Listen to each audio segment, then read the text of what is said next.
कि मुस्तफ़ाबाद में AIMIM के नेता मोहम्मद शाहिद ने झंडा सलामी कार्यक्रम का आयोजन किया, जिसमें इलाके के जिम्मेदार लोग मौजूद रहे।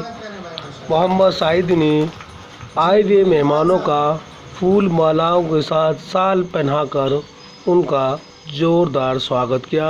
देखते इस रिपोर्ट में किसने क्या कहा।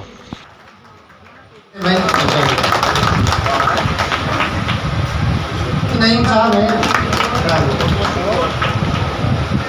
भाई, तालियों से स्वागत करें भाई, हौसला बढ़ाते रहे। यकीन जानिए आज हम 100 साल पीछे चले गए हैं। अब इस तरफ ध्यान तो दीजिए, ये युवा आपके इस चक्रव्यूह में बेरोजगार हो गया है। लोगों को आपने टीवी के ऊपर हिंदू मुसलमान के चक्कर में ऐसा उलझा गया है, लोगों को अपनी बर्बादी नहीं दिखाई दे रही है। और जो ये लोग कहते हैं कि असद साहब के बारे में कि असदुद्दीन ओवैसी बीजेपी की बी टीम है।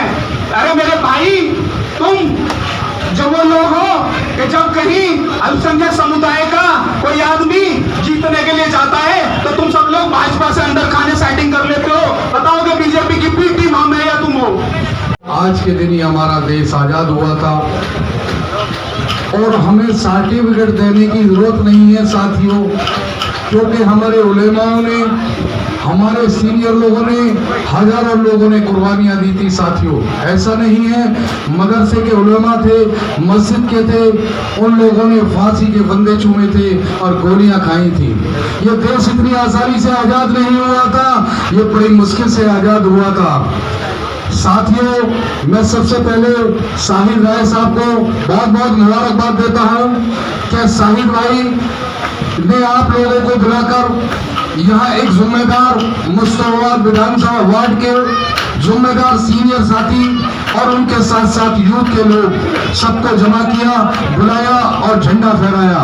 मैं आप सब लोगों का बहुत बहुत शुक्रगुजार हूँ। आप लोगों को देखकर मुझे ऐसा लग रहा है कि इंशाअल्लाह अल्लाह ने चाहा हमारी शुक्र अदा करना चाहता हूँ आप लोगों का कि आपने इतना वक्त दिया और हमारे साथियों की जो बातें उन्होंने रखी और आपने उनकी सुनी। मैं आपका बहुत बहुत तहे दिल से शुक्रगुजार हूँ।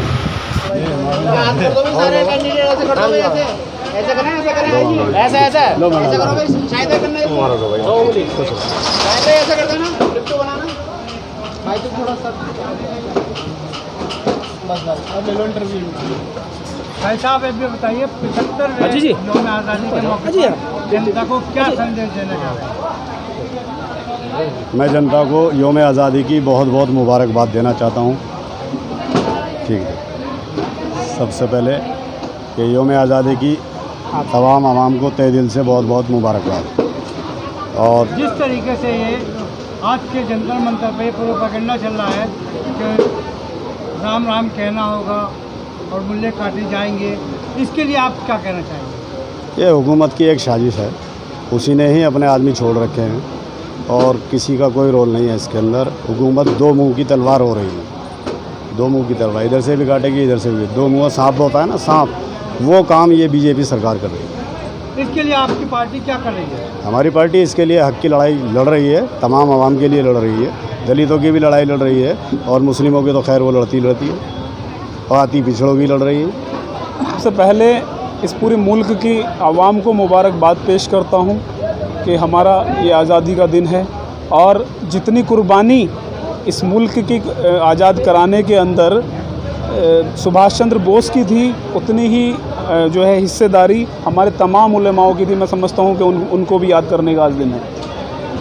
संदेश तो यही है कि हमारा आज के दिन ही देश आज़ाद हुआ था और हमारे देश के हिंदू और मुसलमानों ने मिलकर, दोनों समाजों ने, सिख ईसाइयों ने मिलकर हमारे देश को आज़ाद कराया था।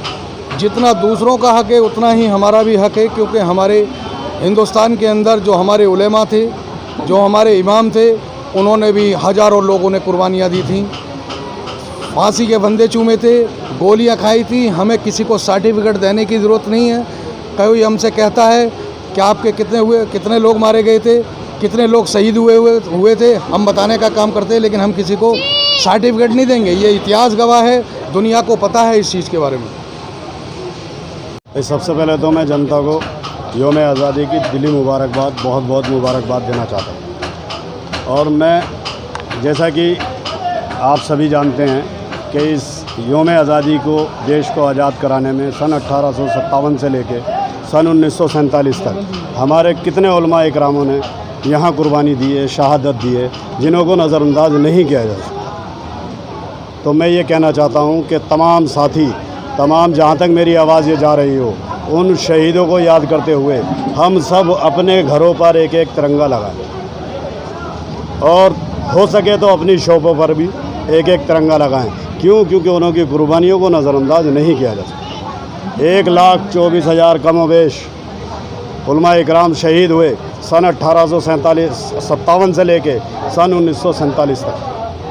तो आज हमारे इतिहास को दबा दिया गया। हमें ये चाहिए कि अपने बच्चों को इतिहास बताएं कि हमारा इतिहास क्या रहा है, हमारा देश के अंदर क्या योगदान रहा है।